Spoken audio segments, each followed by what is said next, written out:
All right. Hey guys, I am Erica Brooks Adigman from Idolator.com, and with us in the studio today is the lovely, the talented Bridgit Mendler, whose debut studio next Monday. And we're going to be doing a friendly little live Q&A with her this evening with those hard-hitting questions submitted by you, her fans. And if any to get in on the action, you can tweet your questions now at Idolator or at Bridgit Mendler using the hashtag AskBridgit. All right, let's go. All right, so thank you so much for joining us. Our first question comes from us at Idolator. Why are you so flawless? No, seriously. Okay, so our first question is... Come on now. So our first question is, you've worked with some really exciting writers and producers on your upcoming album. Evan Kid Bogart, Iman. Who is your favorite person to work with and why? Oh, that's tough. You know, I can't really say that I had a favorite because each of the experiences were so much fun. I really clicked with E-Man and Evan. We worked kind of as like a group of three, and when we worked together it was such an awesome experience because we all just got into a groove and we were inspired by just whatever. Like, you never knew what was going to come out of the session, which was really fun. Working with Freddie Wexler and his folks at The Brain, it's like this group of songwriters who all live in a house together, and it's like their own real-world show, but just like nobody's filming, and they're all really cool, and I had so much fun working with them, and just the creativity of anybody stumbling into the room and just adding something to the experience was awesome. And Dan and Leah, they were great. They really introduced me to a lot of fun food and coffee while I was there, which is an awesome part of the experience, honestly, is just being able to like hang out with people and enjoy like food and coffee and just, you know, experience just hanging out together. A whole culinary musical experience. I'm telling you, my two favorite things. All right, so you evolved from working on a TV show. Now you're recording and promoting an album. What's that process, like that transition? You know, I don't feel like it was a huge transition just because that's kind of music is something that I would have done either way. I feel like more it's just adding a dimension to who I am publicly. And so I think like the acting has been so much fun and just allowing myself to have that experience of putting out the music. And I feel like from the beginning of this music, I'm just putting out what I believe in and what I'm inspired by. And I don't feel like I need to transition if I just do that, you know? That's a good point. All right, so now we're going to move on to your fan questions. Yay. And it looks like we have a ton to get through. So, and apologies in advance to anybody if I mispronounce your Twitter handle. I'm going to do my best. Babu asks, do you listen to your own songs a lot? You know what?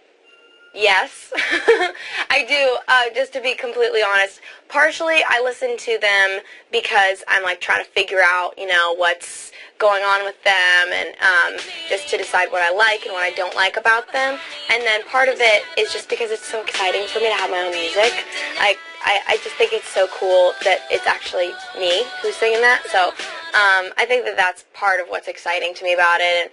And who knows, maybe next album I'll be like, I'm done with this. But now that my friends kind of want to listen to the music, I'm like, I can't hear it again. So it's a balance.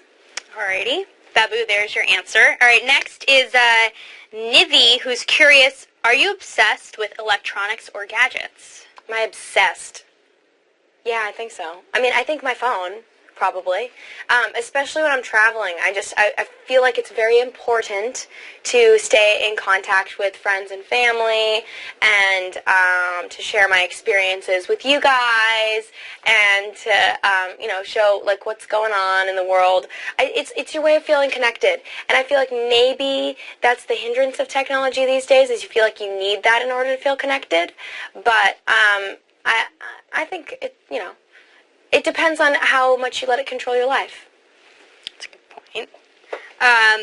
Next question is, I guess aside from staying connected, what are your hobbies? What are my hobbies? My hobby is staying connected. No. I like to cook. Cooking is very important to me. So food, yes, priority in my life. I love food. I love watching movies with friends and hanging out. I love just playing games, game nights. Those are fun. I think, I think just being with people, enjoying that. I love to garden, too. I have the most weird, kind of like, very motherly things that I like to do. Like, I like to garden. I like to cook. I bet I would like knitting if the opportunity arose for me to learn it. I don't know. I don't know what it is, but I like it. So maybe this time next year, you'll be knitting. This is my scarf that I knitted myself. And this is my shirt that I knitted myself, and my shoes. Knitted shoes, definitely. All right, so Berthin asks. Berthin. I believe I pronounced that right. If you could be any superhero, who would you be and why? And what superpower would you like to have? I think I'd be Superman, probably, or Superwoman. I don't know. Can Superwoman fly? I'm going to go with yes. Okay. That would be Wonder Woman. Wonder Woman, right?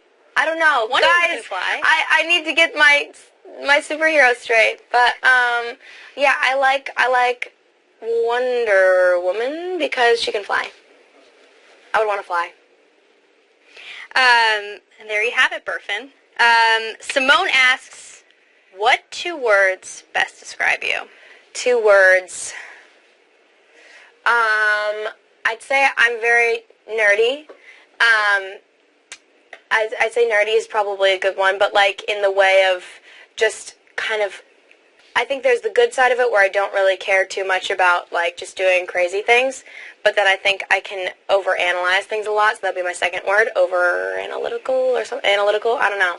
I tend to like get in my head sometimes, so, yeah.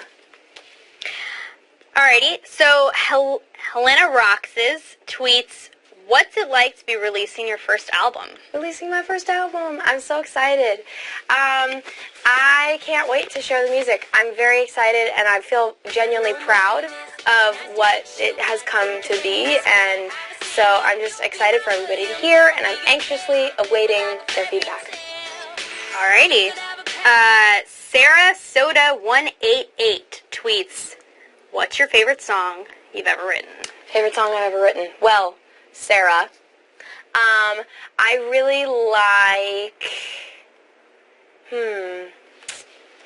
because I've written some songs a long time ago that I like, but I think my favorite songs would probably be ones that I wrote on this album, and so my favorite song would probably also